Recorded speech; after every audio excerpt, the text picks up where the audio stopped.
En este día, amigo oyente, llegamos al capítulo 3 de la primera epístola del apóstol Pablo a Timoteo. Y aquí nos encontramos en una parte nueva de esta epístola, donde se trata de la cualidad o los requisitos que deben tener los ancianos y diáconos en la iglesia. Lo que tenemos aquí, por supuesto, es algo muy práctico, ya que tiene que ver con la iglesia local. Tenemos entonces en el primer versículo de este capítulo 3 de la primera epístola a Timoteo lo siguiente: palabra fiel. Si alguno anhela obispado, buena obra desea. Ahora, esta palabra obispado que se utiliza en este versículo ha sido mal interpretada y también ha sido interpretada de manera diferente por grupos diferentes. Aquellos que creen en una forma de gobierno episcopal en la iglesia ponen mucho énfasis en esta palabra. La palabra obispo indica en realidad un sobreveedor, un supervisor, un inspector o un superintendente. Esa es otra palabra por la cual se puede indicar este cargo. En la iglesia primitiva, el pastor era llamado por varios nombres. Era llamado un presbítero o anciano. También se le llamaba pastor. También se le llamaba obispo o sobreveedor. Y por supuesto tenemos que decir que también se utilizaba la palabra ministro como título para esta persona. De paso, digamos que a él nunca se le llamó reverendo. Y creemos que ningún predicador debe ser llamado reverendo. Reverendo quiere decir en realidad terrible, y quizá eso puede aplicarse a algunos de nosotros, pero quiere indicar aquello que incita al terror, y es un nombre que solo se utiliza en cuanto a Dios. Pero estas son diferentes palabras que se utilizan aquí. Personalmente creemos que anciano y obispo son la misma persona. Debemos decir que la iglesia episcopal está en total desacuerdo con esto, o aquellas iglesias que tienen ese tipo de gobierno. Creemos que el título de anciano viene de la palabra griega presbúteros. Es la palabra que se aplica a la persona. Es decir, que este hombre tiene que ser un creyente ya maduro. Y veremos que eso era algo muy importante. Y luego tenemos el término obispo, que viene de la palabra griega episcopos, que se refiere al cargo que ocupa. De modo que tenemos aquí la palabra anciano y también la palabra obispo. Y creemos que esta palabra se puede aplicar a la misma persona. De todos modos, un obispo nunca en la iglesia primitiva tenía autoridad sobre los demás obispos o los demás ancianos. Y este hombre tampoco tenía ninguna autoridad sobre las iglesias. Uno no encuentra eso en la palabra de Dios. Aún el apóstol Pablo, quien fundó esas iglesias, nunca habló en cuanto a sí mismo como si fuera el obispo de tal o cual iglesia, o alguien que estaba gobernando la iglesia de alguna manera. Entonces encontramos que el ministro, como lo llamamos en el día de hoy en la iglesia, es aquella persona que está allí para servir. Ahora, este nombre de ministro es un nombre mal utilizado porque esta palabra se puede aplicar a cada uno de los miembros de la iglesia. Todos nosotros somos ministros en realidad, es decir, todos nosotros servimos, y eso por supuesto es muy importante. Ahora, en este capítulo 3 se nos presenta algunos requerimientos que son positivos y otros que son negativos. Veamos aquí en el versículo 2 lo que se nos menciona como requerimientos positivos. Pero antes de entrar en esto, permítanos hacer un cambio o dos en este último versículo, que en realidad es el primer versículo del capítulo 3. Comienza diciendo, palabra fiel. Esto indica que lo que aquí se dice puede soportar la prueba del tiempo, que uno puede depender de esto, puede confiar en esto. Luego continúa diciendo en este mismo versículo 1, si alguno anhela obispado. Y creemos que hubiera sido mejor traducir esto como buscar. Si alguno busca obispado. Esa palabra presenta el pensamiento de que puede existir la acción de buscar ese cargo. Y creemos que alguno que tenga las cualidades necesarias debería buscar ese cargo. Es decir, que debería desear un lugar donde pudiera utilizar el don que el Espíritu de Dios le ha dado. Y si el Espíritu de Dios no le ha dado a él ese don, y si el Espíritu no le está guiando, entonces eso llegaría a ser una tragedia para la persona que buscara ocupar el cargo de obispo. Por lo que aquí vemos, esto no indica que había solo uno en la iglesia, sino que había varios en ese lugar. Ahora dice aquí en este mismo versículo 1, buena obra desea. Este es un lugar donde él puede servir en la iglesia. Veamos ahora los requerimientos, las calificaciones positivas. En la primera parte del versículo 2 dice, pero es necesario que el obispo sea irreprensible. Ahora, esta palabra irreprensible puede ser malentendida. Uno siempre va a ser acusado de algo si ocupa algún cargo en la iglesia. Usted puede descubrir muy pronto que va a ser acusado de esto o aquello. Pero lo importante aquí es que se presenta la idea de que si se le hace a alguien alguna acusación, ésta no resultará cierta. Eso es lo de importancia aquí. Usted será irreprensible en el sentido de que usted está acusado de algo de lo cual no es culpable. Probablemente la mejor palabra para describir esto sería llamar a la persona inocente. Una persona que es inocente, es decir, que está viviendo una vida que no puede ser acusado de nada. En cierta ocasión, un anciano pastor se encontró con un joven que recién comenzaba su pastorado. Este anciano le preguntó al joven, ¿le gusta a usted ser pastor de una iglesia tan grande? Bueno, le contestó el joven, es una oportunidad maravillosa, pero me encuentro ocupando un lugar único. Me acusan de muchas cosas de las cuales no me puedo defender. Uno no puede pasarse todo el tiempo respondiendo a la gente, así es que he determinado simplemente predicar la palabra de Dios y no tratar de contestarles porque no puedo hacerlo. Y el anciano pastor le dijo entonces, bueno, ¿no es cierto que es bueno saber que uno es acusado de algo de lo cual no es culpable?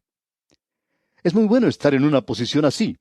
Y así es como debe ser el obispo, irreprensible. Será acusado de algo, pero no va a ser hallado culpable. Ahora, en el versículo 2 de este capítulo 3 de la primera epístola a Timoteo dice, marido de una sola mujer. Ahora, esto puede ser tomado de dos formas diferentes. Marido de una mujer indicaría que el hombre debe ser casado, y somos de la opinión que ese es probablemente el pensamiento que quería comunicar el apóstol Pablo. Alguien nos va a decir, él no era casado. Bueno, aquellos que han estudiado junto con nosotros la primera epístola a los Corintios, saben que nosotros tomamos la posición de que Pablo había sido casado. Creemos que Pablo tuvo una esposa maravillosa y que ella probablemente falleció y él no se volvió a casar porque ahora él está viajando como apóstol. Pero creemos que él sí estuvo casado. No podía haber sido un fariseo y no ser casado. Es por esta razón que afirmamos eso. Ahora hay algunos que interpretan este versículo como indicando que uno no tiene derecho de ser pastor si no es casado. Y citan este versículo, debe ser marido de una sola mujer. Pero pensamos que el punto principal o primordial de este versículo es que este hombre no tiene que tener dos mujeres, porque en aquel día la poligamia era una cosa común. La bigamia era algo muy destacado en esa época. Pero el creyente debe ser el esposo o marido, es decir, si ocupa un cargo en la iglesia, debe ser el esposo o marido de una sola mujer. Ahora, la siguiente palabra que encontramos en este versículo 2 es que este hombre debe ser sobrio. Y probablemente deberíamos expresar esto de una manera mejor, diciendo que es una persona o debe ser una persona que piensa sobriamente. Mejor aún, deberíamos decir que tiene que ser una persona seria, que cumple lo que dice. Ahora, esto no quiere indicar que esta persona tiene que ser seria en el sentido de que le falte humor, sino que es necesario en cuanto al cargo que ocupa. Luego, en este mismo versículo 2, tenemos la palabra prudente. Esto nos indica que este hombre debe ser una persona calmada, que tenga la facultad de pensar bien y no muy crédula, es decir, que debe ser un hombre capaz de mantener su calma. Luego se nos dice que tiene que ser decoroso, o sea que guarde orden en su conducta, que no haga cosas dudosas. Debe ser una persona que no le dé qué hablar a los demás. En cierta ocasión un pastor fue acusado, falsamente, según entendemos, de haber tenido una relación ilícita con una mujer de su congregación. Ahora, de seguro que por la información recibida de varias fuentes, él no era culpable de eso, pero él se comportó sin cuidado, por cierto. Era un hombre joven y a veces se encontraba con varias otras personas en alguna otra actividad social y muchas veces no se cuidaba en lo que decía o hacía. Por ejemplo, le decía al esposo de una dama en la fiesta, bueno, voy a llevar a tu esposa a la casa esta noche. Y entonces se llevaba a esa señora a su hogar y el otro caballero llevaba a la esposa de él. Y luego él la dejaba a la puerta de su casa y se iba a su propio hogar. Y hacían esto como un chiste. Pero amigo oyente, eso puede causar que la gente, especialmente los chismosos, comiencen a hablar. Pensamos que aquel hombre que tiene un cargo en la iglesia, un ministro, tiene que comportarse de tal manera que no pueda ser acusado de nada por nadie. Bueno, hacer chistes está bien, pero no que estos lleven a hacer cosas dudosas. Y estamos seguros que ese es el pensamiento que el apóstol Pablo quiere presentarnos aquí. Luego, siguiendo adelante con la lectura de este versículo 2, encontramos que el ministro debe ser hospedador. Esto nos indica a una persona que le gusta tratar bien a aquellos que vienen a visitarle. Si es un pastor y un predicador viene de visita, pues él lo lleva a comer ya sea a su casa o a cualquier otro lugar. A esa clase de persona se la conoce como hospedador. Si uno tiene que hacer muchos viajes, es bueno poder encontrar esta clase de personas que hacen algo por aquel que está viajando. Y por cierto, podemos decir que hay muchas de estas personas que uno puede encontrar por muchas partes. Ahora, otra cualidad que encontramos en el mismo versículo 2 es apto para enseñar. Y debemos poner énfasis en esto. Creemos que un hombre no debe llegar a ocupar un cargo de anciano en la iglesia o de obispo en la iglesia, a no ser que él pueda enseñar la palabra de Dios. Hubiera sido muy bueno si las iglesias se acostumbraran a dar una prueba teológica a cada persona que quisiera ocupar algún cargo. Si esta persona no pasa esa prueba, entonces no debe llegar a ocupar ese cargo que busca. Esta podría ser una buena idea. Llegamos ahora a los requerimientos negativos, aquí en el versículo 3 de este capítulo 3 de la primera epístola a Timoteo. No dado al vino, no pendenciero, no codicioso de ganancias deshonestas, sino amable, apacible, no avaro. Ahora note usted, no dado al vino. Estamos seguros que eso se entiende bien. Por cierto que esa persona no debe ser un borracho. Luego se nos dice, no pendenciero. Es decir, una persona que no ande buscando pleito, pelea con los demás o cosas por el estilo. La siguiente indicación es que debe ser no codicioso de ganancias deshonestas. Esto nos indica que no debe tener amor al dinero. Se nos dice que el amor al dinero es la raíz de todos los males. Y esta persona no tiene que tener amor al dinero. Esto ha causado que muchos que ocupaban cargos en las iglesias hayan tenido problemas por la forma en que tratan con el dinero, por la forma en que actúan en sus negocios o donde trabajan y por la forma en que utilizan el dinero de la iglesia. Es necesario, pues, tener mucho cuidado en cuanto a esto. Y lo que Pablo nos dice aquí es algo muy serio. Prosiguiendo con este mismo versículo 3, nos dice que este hombre debe ser amable. O sea, debe ser una persona como se indica aquí, apacible. Tiene que ser una persona con la cual se pueda conversar. Hay algunos que piensan de forma tal que es imposible razonar con ellos. No se puede hablar con ellos. Con otros sí se puede. Esto nos indica también que esta persona no debe buscar pleitos con los demás. Hay algunos que siempre están creando problemas en la iglesia. Estos nunca deben llegar a ocupar cargos en la iglesia. Y al final de este versículo 13 nos dice, no avaro. Uno podría decir que esta es una persona que ama el dinero, pero aquí indica una forma de idolatría. Esto no es solo el amor al dinero, sino que es en realidad el rendirle adoración y poner la riqueza antes que cualquier otra cosa. Y continuamos luego leyendo en el versículo 4 de este capítulo 3 de la primera epístola a Timoteo, que gobierne bien su casa, que tenga a sus hijos en sujeción con toda honestidad. El anciano debe ser la autoridad en el hogar, sin llegar a ser un dictador, por supuesto. Si no puede gobernar su propia casa, entonces no va a poder gobernar en la iglesia. Y en el versículo 5 continuamos, pues el que no sabe gobernar su propia casa, ¿cómo cuidará de la iglesia de Dios?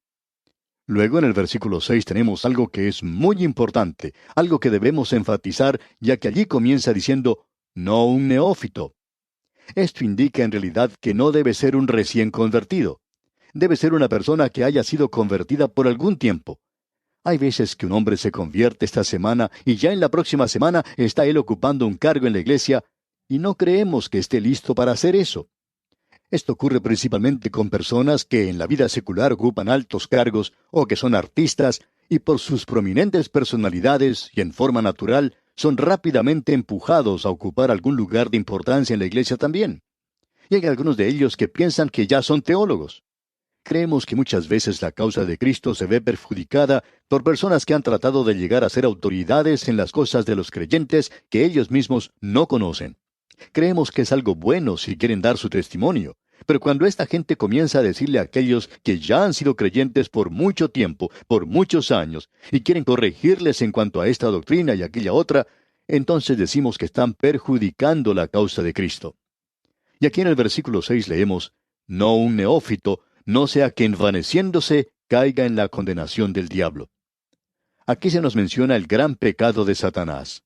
Fue el orgullo, el envanecimiento, y ese puede ser uno de los grandes pecados de los que ocupan cargos en la iglesia, así como también de los predicadores. Esto puede ocurrir en cualquier campo, pero especialmente es algo que se nota mucho cuando es en la iglesia. Y ahora en el versículo 7 leemos esta advertencia. También es necesario que tenga buen testimonio de los de afuera, para que no caiga en descrédito y en lazo del diablo. Es decir, si una persona tiene una mala reputación fuera de la iglesia, por ejemplo, no paga sus cuentas o no se puede confiar en él, eso quiere decir que es un mentiroso. Entonces, ese hombre es un candidato no a ocupar un cargo en la iglesia, sino que es un candidato del diablo, y es mejor que él represente al diablo que representar la causa de Cristo. Llegamos ahora a los diáconos, y tenemos algunos de los requerimientos para ellos.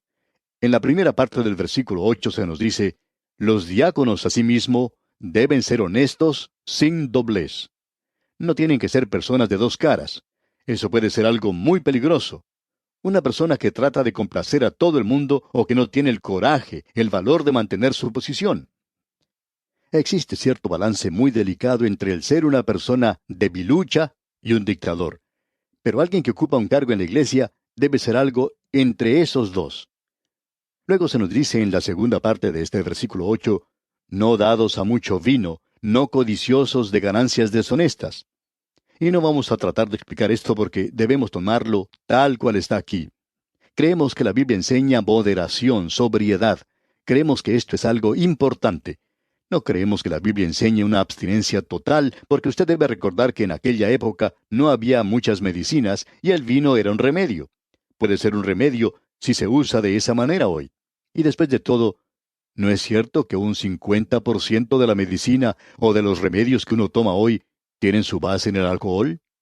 En cierta ciudad se encontró que una mujer que era la presidenta de un grupo que auspiciaba la abstinencia de las bebidas alcohólicas, falleció y luego se comprobó que había fallecido de una enfermedad al hígado. Y la gente no podía creer esto porque había sido causada por el alcohol. Se descubrió que esta mujer había tomado cierto tónico por muchos años que contenía 70% de alcohol.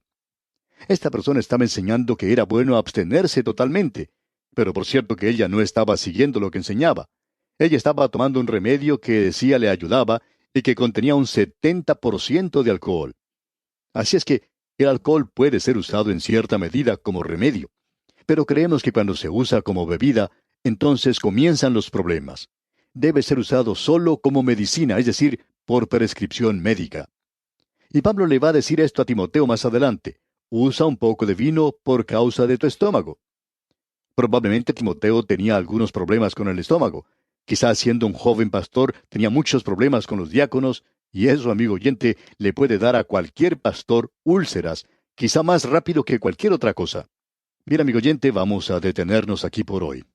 Que Dios le bendiga en gran manera es nuestra ferviente oración.